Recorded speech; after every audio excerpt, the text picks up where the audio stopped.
In this video, we're going to look at the Brickfield Accessibility Toolkit Fix Wizards. So if I go under the More menu to the Toolkit, this class has already been processed, so I go to Wizards. And this is going to give me the option of start looking at and fixing some of the issues that it found. Some of these, specifically bold, italics, and strike, are really changes from an old version of HTML to a new version, and so we no longer use the bold tag. We use what's called strong. We no longer use emphasis. We use or no longer use italics. We use emphasis.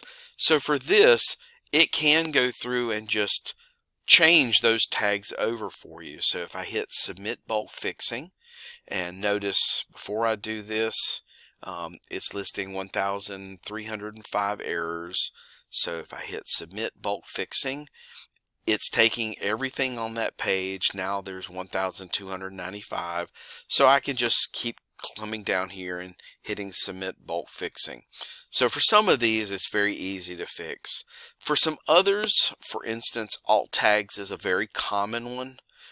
What it will do is it will show where the piece is, the course, the existing HTML or the picture that's showing, and right now there is no description, so I can add an image to that.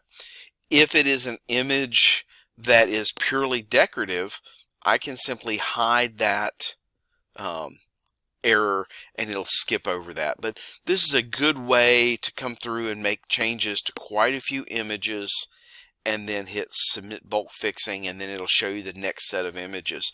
So it's a beautiful way to come in and look for alt text. The same thing for fixing targets, fixing links, those type of things. So this is a way where it kind of helps you along with that.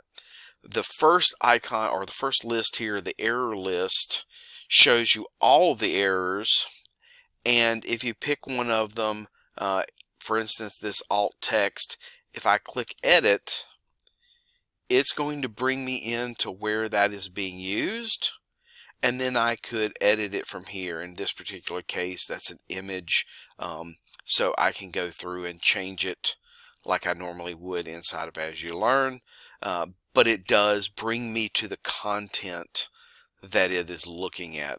So for any of these that I find, and you're going to find some of these, even though it reports them as an error, it might be things that you don't want to fix. A good example of that is this very first one.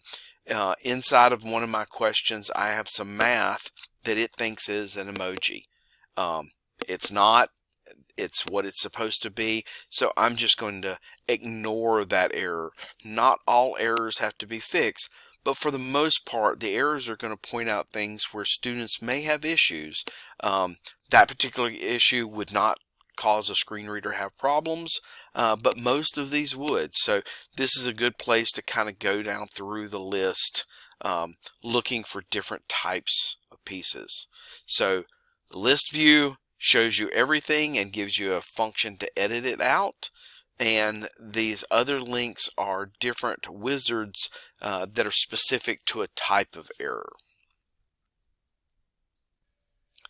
Additionally, as you fix things here, either through the wizards or through this error list, it may not immediately show up. So you may fix something and the problem still be in the list here. Give it a little time to process through so that this goes back through and checks it, and then those will go away for the list. I've usually found I check them the next day and they've gone away after I've fixed them.